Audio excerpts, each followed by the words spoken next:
guys, welcome to my channel. I want to talk about something with you guys, and I keep having problems with this eyelash, but I want to talk about something with you guys because like some of the most viewed videos on YouTube are like pretty much girls talking about their kidnapping stories, and it really kind of annoys me. I'm not gonna lie, and I've never been a YouTuber to post my opinions about how I feel about other people, but it really does annoy me when girls make these videos about almost getting kidnapped and stuff, and I'm not saying like that's not a traumatic experience, but it's just like I feel like some girls kind of add extras to it, and then naturally girls do add extras to it. So I'm not knocking anybody, but it really does kind of annoy me when I see some videos. It's really interesting. Oh, I got kidnapped. Oh, how I survived. And you go to their video and they talk about how they were walking down the street and someone was looking at them suspiciously in a car, and then the person pulled over and offered them a ride and they said no, and the person pulled off, and that was the end of it. And then they feel like they almost got kidnapped. And the reason why it bothers me so much is because I was kidnapped. I was actually kidnapped. When I was 12 years old, I was kidnapped and I was sold, okay? Let's talk about this. There's a lot of stuff that I don't bring to my channel because I'm healing, and some stuff I just simply want to forget. I'm not gonna lie, but I want to speak out because I kind of feel a little insulted by the fact that people make videos about their fake kidnappings or how they were almost kidnapped and I was actually kidnapped. So let me tell you my story of my actual kidnapping, and you'll kind of see why I'm a little upset. I mean, I'm not throwing shade or anything. Like, I'm not trying to if you understand what I'm trying to say, then thank you so much. If you don't, you're probably going to be a troll and you're probably going to talk crap on my videos, and that's okay because I'm just going to delete your comment. But pretty much this is my kidnapping story. I was 12 years old and I was going through a hard time with my mother. Naturally, you're 12 years old, you have all these hormones and this and that. It was Christmas of 2006, and I hate reliving this, you guys, but you know what? I'm just gonna open up. It's okay. Like, I open up about it. It was Christmas 2006. Me and my mom, we got into a fight, and things got really bad. Like, we've never had a fight like this, and things got really bad. She disrespected me. I disrespected her. We both crossed the line, like on both parts. We both crossed the line, and it was just really explosive. And she kicked me out. No shoes or nothing. She kicked me out, and I went to my girlfriend's house. I don't want to say anybody's names and stuff, you know what I'm saying? Let's just say her name is Kay, okay? So I went to Kay's house, and her mom welcomed me in, and she always had, like, the neighborhood friends in her apartment and stuff, and her house. I said apartment. Oh, you guys, I'm literally getting I'm reliving this, and I haven't talked about this in so long, so it's making me get like anxiety, but it's okay. Went to her house and hung out, and I had a best friend who originally lived across the street from me, and her name, let's call her A had moved away, so I didn't feel as close, and I wanted to feel that closeness to my best friend, so I called her while I was at Kay's house. So I used Kay's house phone. I'm like, hey, can you pick me up? And she was like a couple of months older than me, so she had already turned 13 and I was still 12. So I'm like, hey, can you pick me up? I really need to move with you, live with you, let's run away, blah blah blah. When you're young and you don't realize the severity of situations and responsibilities. And she's like, yeah, girl, I know a guy, I just met a guy, we'll come pick you up and this and that. Okay, that's fine. So I asked Kay for some clothes and some shoes. I told her I would give him back. I really wasn't gonna give him back, but let's talk about something else. But so I was waiting for my girlfriend to come and pick me up. I had given her Kay's address, and I saw a car pull up in front of the house, and I'm so excited. So I walk out to the car and I naturally go to the back seat, but the person rolls down the passenger side window, and it's a guy, and he's like, oh, get in. And I'm like, oh, where's A? Where's A? She's supposed to be with you. And he's like, oh, she couldn't come, but I'm going to take you to her. And I'm like, okay, that's fine, just 1 second. And I went back in the house, and I called my girlfriend, and I'm like, girl, it's this grown man. Like, this guy was probably like his late 20s, early 30s, I don't know. But I'm like, girl, it's this grown man. Like, where are you? I'm scared. I don't want to get in a car with him. And she's like, oh, it's okay, he's my friend, and this, and that. And I was really like, I felt something in my spirit, in my soul. I was like, no, I don't want to get in a car with him. And she's like, just come, da da da, convincing me. And it was just like, either that or you can go home. And me and my mom, we hated each other. Like, I really thought I was never gonna see her again in my life. And so whatever, I brought my other friend, who we'll just call AA, because I guess I have a lot of friends with A's. So I told A that I was gonna bring AA because I didn't want to get in the car alone with this guy. And she was a little older. AA was 14 and I was 12. So even though A didn't know AA, I don't want to say AA. Let's just say S, because the next letter in her name is S. So A didn't know S, so her new name is S. S was already at K's house. A didn't know S, but A said that I could bring S because I didn't feel comfortable getting in a car with this grown man. So me and S got in the car. I got in the back seat. S wanted to get in the back seat because she didn't know him, so we're like both in the back seat. And he's like, okay, one of you girls get in the front seat. So I got in the front seat because he was taking us to my friend's house. So I got in the front seat.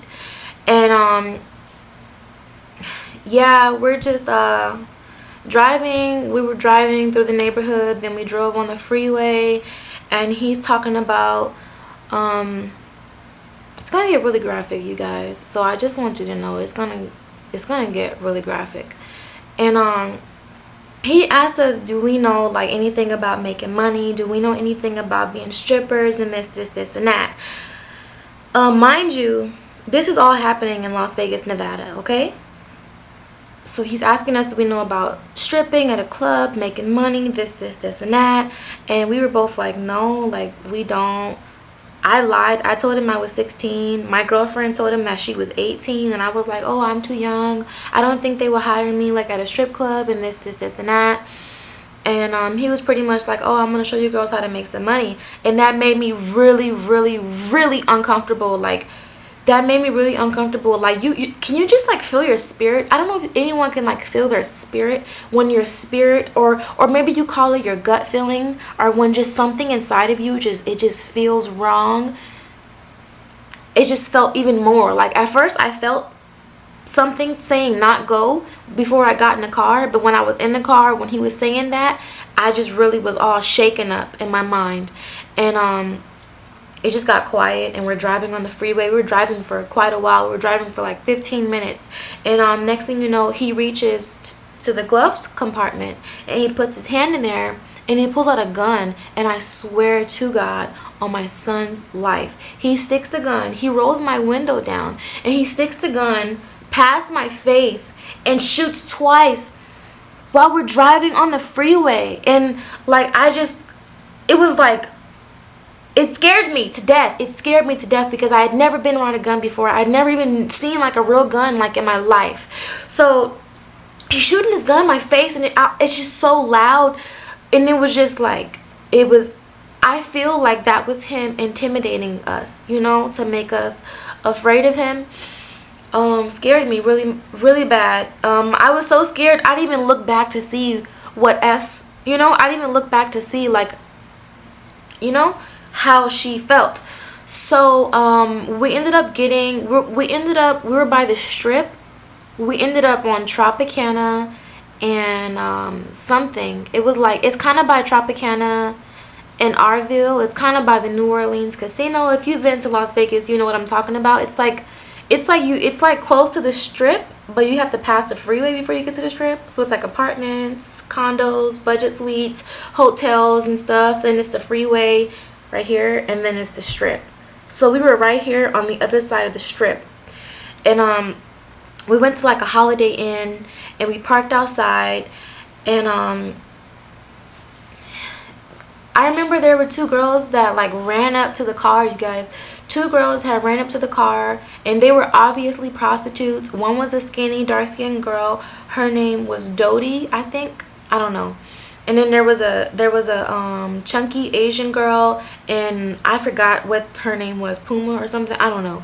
But they came to the car, and me and my girlfriend, we're in the car like kind of looking like we were scared. We didn't say a word. After he shot that gun, we did not say a word. Like we were scared. We were freaking scared, you guys. And so the girls ran to the car, and they were like, oh, there's this guy, he's intimidating us, he's saying he's going to take our money, he's going to shoot us in the pussy. Sorry for saying curse words, but I really hope you're not really young watching this. I really hope that you're like able to take this, because I'm going to be, it's very graphic. So they were like, oh yeah, the guys said they're going to shoot us in our pussies and this and that. And he was like, oh, go in a room, go talk to where's your pee, and this and that. And then we saw two guys walking out the Holiday Inn, and they were like really nicely dressed. They were two black guys. They were really nicely dressed. They had like mink coats, and they had like hats, and you could see that they had like jewelry. You could see that they had like nice earrings, like the big earrings, and they had rings, and they were pimps, you guys. They were pimps. Like P means pimp. I didn't know that at the time, of course. I was 12 years old. But I was very well developed. I've always been developed. I started growing breasts probably in the 3rd grade, you guys. I don't talk about my breast size a lot, but right now, currently, I'm a 32 triple D. So when I was 12 years old, I was like a 32 double D. You know what I'm saying? Like, I've always been developed, so I always looked a little older. Although my face has looked young, my body, I've always looked a little older. So the dude came to the front seat where I was, grabbed my hand. He didn't pull me out the car, but he grabbed my hand and kind of pulled me to come out. So I came out, and he like made me like spin around in front of him, you guys. And he was like, oh yeah, she looks good, she looks nice. And took my, she did it to my girlfriend, took her out the back seat and looked her up and down and checked her out and stuff. And and then we went to the hotel room. I was really uncomfortable. I wanted to stay in the car. I actually got back in the car, but he was like, nah, we're about to go in there. We're going to smoke and stuff and this and that, whatever. So we went in the room, sat down. I had an MP3 player when they had like first came out. I had an MP3 player, and I was so anxiety. I put it in my ears. I had my MP3 player playing, and I just didn't hear anything they were saying. I sat at the table away from them. They were sitting on the bed, just like two beds, and they were sitting down talking to each other. S, she was all in her face. S, she wasn't super uncomfortable. I was super uncomfortable, but she was like talking to them and in the conversation, and I was just like ready to go. I just wanted to go to A's house. That's it. I just wanted to go to A's house. That's it. I hated my mom, and I wanted to start a new life with my girlfriend, and that was it. So I'm just sitting there, and they left. Well, they got up to leave, to go to the door, and I got up. Not they, but the guys. The guy I came with, let's call him B. B stood up and went to the door, and the two guys, they followed him to the door. So naturally, I got up to walk out with B because I came with B. But when I was walking out, he said something. He did his hand like that, and he said something. And I took my headphones out. I said, huh? And he's like, oh, he'll be right back. He's going to the store. He'll be right back. Just have a seat. And I was just like, no, I want to go with him. And they're like, just sit down. Just chill out. He'll just have a seat. So I just sat down, and he left. And my girlfriend, she didn't seem nervous. So I tried to make myself not seem like I was nervous, that I was in a hotel room with these two guys who were obviously pimps, and then they're trying to get us to drink and stuff, and I was just like, no, like, I'm ready to go. I'm waiting for my friend. And B never came back, and their two girls came into the room. Their two prostitutes came in the room, and they were trying to be friendly and talk to us, and try to be our friends and try to give us nicknames. I remember they had gave my girlfriend, they had nicknamed her Holly because her hair was short, and like Halle Berry, like, you know, she's kind of like Halle Berry-esque because she looks, you know, that slender, you know, she looked Halle Berry. She was like that medium tone brown skin, you know, she resembled Halle Berry. So they called her Holly. I wasn't talking a lot. I wasn't comfortable at all. I wanted to leave. I told them I wanted to leave. I told them, can I use the phone? Or, you know, I'm about to go to the store. They would not let me leave. And I was just trying to think, like, I was trying to just regulate, like, you know, like sometimes when you're like really uncomfortable, you just get quiet because you're trying to just regulate your emotions. And I don't know, I just, but they nicknamed me Promise. I don't know why. Well, personally, I want to think because that song Promise by Sierra was popular, but they nicknamed me Promise. And immediately the guys were telling us about like how to make money and stuff like that, and that, you know, we're gonna go make money, and oh, you're gonna make so much money, they're gonna love you, and we're gonna buy this and we're gonna buy that and this and that. And I'm just like, no, I'm ready to go. Like, I want to go. And I was mad because my girlfriend, she was really into it. She was like, oh yeah, Promise, oh she was going through the girls' clothes, finding something to wear, talking about some, oh yeah, we wear the same shoe size and this and that. And she was like, I want to go make some money. I want to be a dancer. I want to do this, and that. So they were like, all right, let's go out. And they were telling me to put the girls' clothes on and put the girls' shoes on so I can go out and make some money. And I was like, no, that's what I'm not doing. I'm not about to put on nobody's clothes. I'm not about to make nobody no money. No. So they were like, oh, you have an attitude and this and that. And it's like, no, I don't have an attitude, but I'm uncomfortable. I'm ready to go. And the dude was like, how old are you? And I don't know why, but I kept lying. I was like, oh, I'm 16. And he was like, how old are you? And I was like, oh, I'm 16. I don't know why. I wish I would have said I was 12, but I was nervous. And I was like, oh, I'm 16 and stuff. And, you know, he was like, oh, well, somewhere you're old enough to drink. So if you just have a drink, you'll loosen up and you'll feel better. Or if you just smoke the weed or something like that. And I was just like not feeling it. I was so just uncomfortable, you guys. But my girlfriend was all for it. So like they like took us in the car. I did not want to go, you guys. Like, I was not okay with this. Like, I was like a very unhappy participant.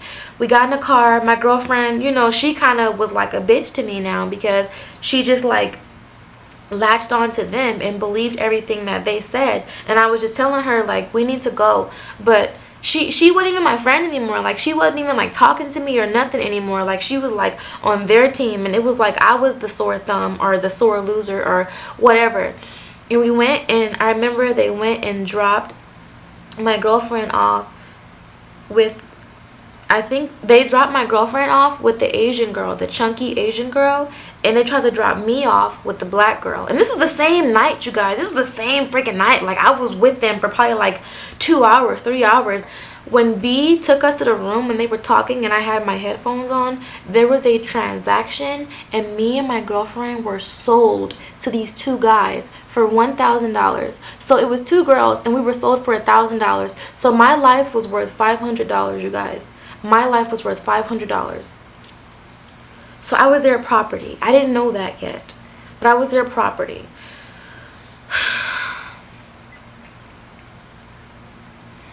My girlfriend, well, she's not my real girlfriend, you know, anymore, but she was all for it. And she like, they, you know, they went out to go make some money, and they tried to put me out with the other girl to go make some money, and I wouldn't go out. I was no, I want to go. No. And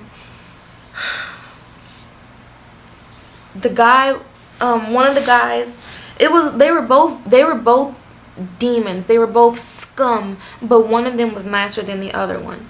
And the nicest one, he stayed with me while the meaner one went into this Walgreens to go buy some alcohol. And you guys, he bought this huge box of condoms. I didn't even know they sold boxes of condoms like that big. He bought this huge freaking box of condoms. That thing had to have at least like 80 condoms up in there. Like, it was ridiculous. I've never seen that many condoms. Like, I've never even seen a box of condoms that big, but apparently they sell them at Walgreens.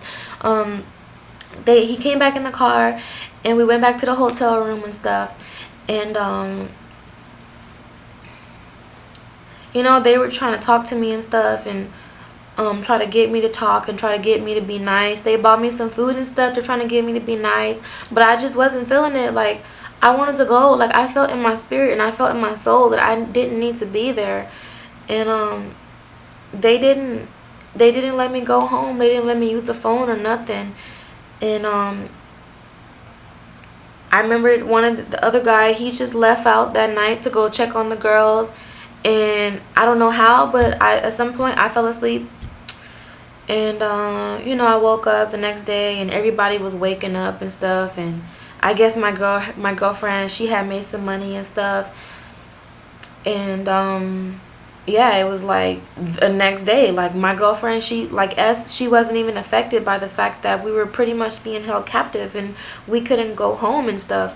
And she like was into it. Like, some girls are just like that. Some girls are down, you know what I'm saying? And I'm not knocking girls that are down, but don't take a girl who's not into this and try to, you know what I'm saying, like make her, try to make her into something that she's not. And a couple of days went by. It was like 2 days had went by, and I wasn't eating because I just didn't feel good. Like, every day I just felt worse and worse about myself, and I wasn't eating and stuff. And the mean guy, he started to get more mean to me and stuff. You guys, I'm gonna tell you the story.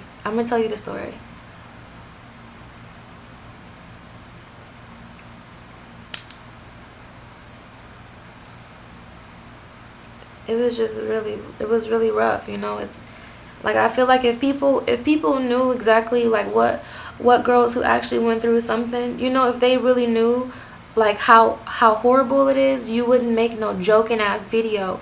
You know what I'm saying? Like, okay, sure, you felt like your life was in danger, but don't say that you were kidnapped and you weren't really kidnapped, because there are people who really went through the things. That was my reason for making this video. And I'm gonna finish the story for you guys. I'm gonna finish the story. A lot of stuff I want to just skip over. I don't even want to relive it. But sometime after we were with them for a while, you guys, because I was with them from Christmas to New Year's. I remember spending New Year's with them, and we walked the strip on New Year's. The one that was kind of nice, he took me somewhere to get some clothes. The one that was mean said that he didn't like me because I didn't make any money, and that he shouldn't spend money on anything because I'm not bringing in any money. Sorry, my camera kind of shut off. But the mean one didn't want him to buy me clothes because I wasn't making any money. But the nice one bought me some clothes and stuff because he wanted me to go walk with him for New Year's. He wanted the girls to walk with him for New Year's and stuff. And it was really cold. He bought me this really skimpy dress that showed my boobs, and it was just like, it didn't cover anything. Like, my legs were out, my breasts were out, my arms were out, and it was cold. It was New Year's. Like, it was like really freaking cold. And I remember he made me wear the other girls' high heels, and they didn't even fit. And the straps actually cut my feet, and my feet were bleeding because, I kind of got big feet. And I was wearing this girl's shoes, and I couldn't even feel my feet because it was so cold. My feet were bleeding. Like, the back of my ankle, the strap had my foot bleeding, and I couldn't feel it. But someone walking by actually stopped and said, "Hey, your foot is bleeding." And I looked, and my foot was like bleeding, and I just had no clue because, I was being made to wear these shoes, and so I was so cold. You know what I'm saying? Like, I just didn't feel anything. And just fast forward a couple of days later, my girlfriend never came back. My girlfriend and his Asian girl never came back. They went out to go make money, and they never came back. And I think this was God. And I'll tell you why I think this was God. Is because I wasn't trying to go out and make any money, and they knew. I didn't know this, but they knew that my mom had went to the services for missing and exploited children. I'm not sure what it's called, but it's like something, the database for missing and exploited children. And she had posters of me, you guys. She had posters of me inside of Walmart. When you go in Walmart and you see the missing kids stuff, she had me up there. My mom, I was a missing child, you guys. Like, and they had they had traced the phone call back to B, and they had told B, hey, we're looking for her. We understand you talked to her last. And he said no, but they somehow traced that back to the Holiday Inn we were in, the hotel we were in, and they actually came to the door looking for me. I did not know. The police came to the door looking for me, and I was in there asleep, and I didn't know. But the police had actually came to the door with my mom, and they were looking for me, and the guys were like, no, we don't know. And I was in there asleep, man. And my girlfriend, she didn't come back, and I was scared. I didn't know what happened to her, and their Asian girl didn't come back. And pretty much what I was saying is, because I didn't make any money, they were going to take me out of state so I could make money, because they knew they didn't want to make me make money, because I was wanted. They were looking for me. The police were looking for me. People were looking for me. So they wanted to take me out of state to go pretty much pimp me out of state. So I was just being held until they left. And they were depending on my girlfriend and the Asian girl's money that night to drive us to out of state. The next day, you guys, the very next day, they were going to drive us out of state. And my girlfriend didn't come back, and their girl didn't come back. And they went out looking for them, and they didn't find them. And we stayed there another 3 days. The third day, we were going to leave. And I was so miserable, you guys. I was so miserable. I don't wish this on my worst enemy. Like the worst troll, the worst person who said the worst thing to me on my YouTube channel. I don't even wish this on you. I don't even wish this on you, you guys. Like, I mean, not you guys, but a troll. I don't wish this on a person that wishes death on me. I don't wish this on anyone. We were going to leave that night because they were tired of waiting for her. They thought that maybe she went to jail or this or that. I don't know.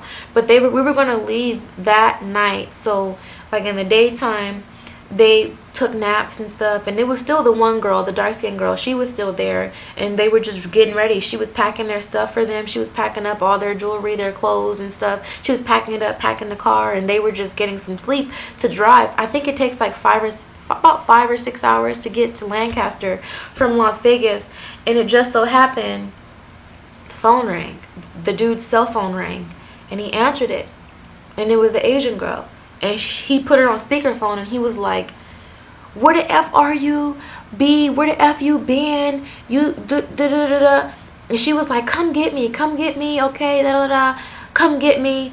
And she was like, I'm at a gas station, I'm at the Chevron on Tropicana, just come get me. She was saying stuff, you know. And the guys, they immediately jumped up and they left.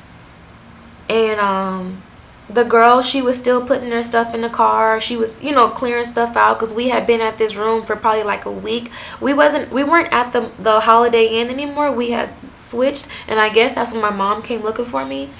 I'm so sad that you guys, I'm so sad that my mom came to that room looking for me, and I didn't even,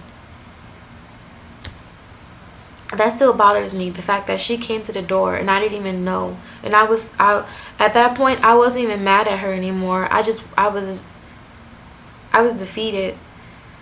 Really bad things happened to me, you guys.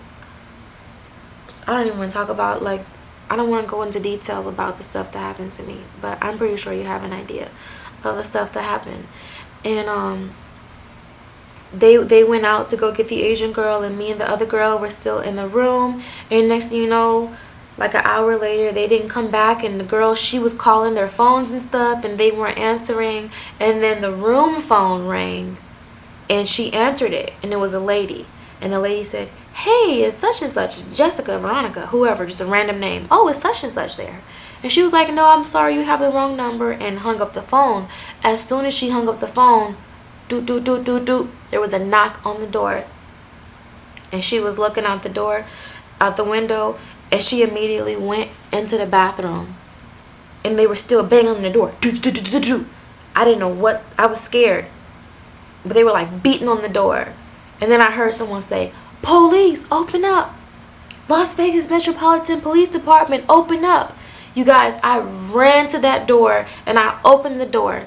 And first they put me against the wall and was asking me like who I am. And I was like, "Oh, I said my first and last name." And they were like, "Oh, you're such and such." And I'm like, "Yes." And they were like, "Your mom has been looking for you. Your mom has been worried sick about you." And they took pictures of me because I had like my feet, for example, when they were bleeding because I was wearing the high heels. I didn't know that I was bleeding because I was so cold. They took pictures of the scars and everything, and they took the guys, everything. They took everything, and the girl, they took her to jail. They took her to jail, and they took the guys to jail. They found the guy who originally picked me up, me and my girlfriend up. They took her to jail. So it turns out the Asian girl and my girlfriend, they were both arrested. And they knew that S was missing with me. So when they found S told them where I was. And that's how they were able to find me. And I was so relieved. I was so relieved that it was finally over, because I just felt myself dying on the inside.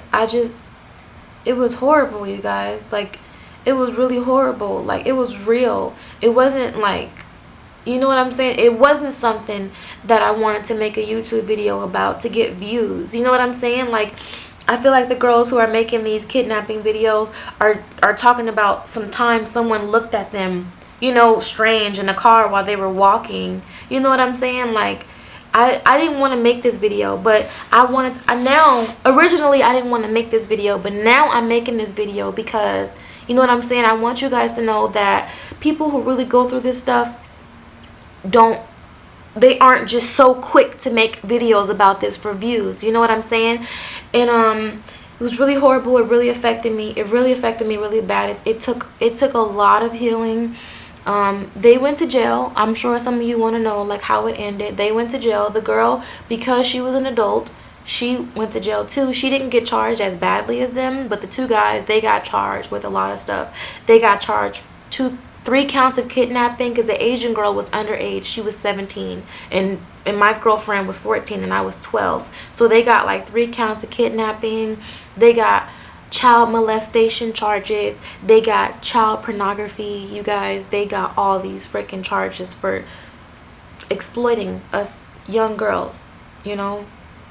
I think there was more charges, but they got all these freaking charges for, you know what I'm saying? Like, and I felt bad. I don't know why, but I felt bad that they were being charged. I felt bad. At first, I blamed myself. I felt like if I wasn't born, none of this would happen to anybody, or it was a lot, to deal with at such a young age. I was 12 years old, and I had this happen to me. This took place over the course of 3 weeks. And it would, 3 weeks could really change your life. 3 weeks could have a really huge impact and change the way that you view things. And yeah, I'm healing. I'm still working on it. It's not something that I would, like I said, I would quickly make a YouTube video about to get views, but I really wanted to make this video to share with you guys, you know what I'm saying? And hopefully some of you girls that have made those videos, you realize that it's not something to take so lightheartedly and make a video about for views, like you know what I'm saying? I went through a lot. I was actually kidnapped and I was sold and I was exposed to a lot. And I was made to do things that I didn't want to do. And I was forced to grow up so fast. And I got these scars. I have these scars that, they're no longer wounds. They no longer, you know what I'm saying? They're no longer bleeding, but they're still scars. They're still there, And I just want, girls who have been through similar things to me, similar things as me, I want girls to know who have been through similar things as me, that you can survive through these things. You can survive through these things. You can put on makeup. You can become a beauty guru. You can go to college. You can graduate high school. You can be loved. You can have a boyfriend. You can have a husband. You can still do everything, anything that you wanted to do. You can still do it. It's just because someone made a stupid decision and wanted to interrupt your childhood or interrupt your innocence, try to corrupt that. Just because it happened, you know what I'm saying? It doesn't have to like change you like forever. You can still grow from it. It takes a lot of time. It took a lot of time, for me to grow through this. I'm still working on it. Like I'm still going through emotions as I'm recording this video. I'm still getting chills. I'm still sweating. Like I'm sure, I'm still sweating and stuff. I'm still shaking. I'm still affected. But you can push through it. You could work through it. You could reach out to someone. You could find something that helps you. Because I personally did not get therapy. I don't know why I did not get therapy afterwards. When I went, I after that happened to me, I really went in this spiral, and I ended up doing something. I got into a fight with this girl, and I had went to jail. Like, it was like at school, so they took me to jail and stuff, to juvenile. And they were asking me about my background, and they had seen my record, and they were asking me like, did I ever get therapy or counseling after what happened to me? And I said no. And they were just like, wow, you were really failed by the system for them to not give you therapy and counseling after you went through this traumatic experience. Like, they will reach out to you and take you to go testify in court against these people, but they won't take you to go get counseling or therapy. So I didn't have that. So don't feel so down and horrible and so hopeless, because there is hope. You have to find a light. There is a light. There's already a light. I guarantee you there's already a light that you can see, but you have to just move towards it. And you're not always going to start off in a full sprint. You can't always run towards it, but you know what? You can inch towards it. You can crawl towards it. You can walk towards it. You can make your way. You can swim towards it. You can roll towards it. You can even look towards it. But just go towards that light. That's my advice, is just follow that light, because there's so much darkness. There's so much darkness. And you have to choose. You have to choose. You know what I'm saying? And you can make it through. I promise you. I promise you can make it through. I made it through. I've never had no official counseling for that. I've never had any therapy for that. I've never spoken about that. My mom, if she watches this video, this is the most she'll hear about it.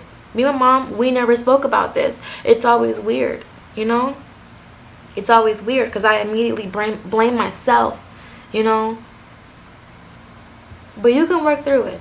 And this is a really heavy-hearted video, and I hope I'm not freaking you guys out. I hope you guys really appreciate me sharing this with you, because, like I said, I wanted to become closer to you guys and move forward and let you guys know who Asia is. Not just AsiaParisJapan, not just, beauty guru, YouTuber, like the real person.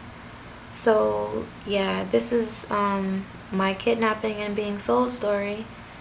If you guys have any comments, you guys have any questions, anything you want to add to it, just be sure to leave a comment in the description box, and we can definitely keep this discussion going. I'm all open, and I'm all for talking about things, because I really do feel that's the number one thing that's helped me, is talking about it and just getting it off your chest. That's what works for me. So let's talk about it. I love you guys, and I'll see you later. Mwah.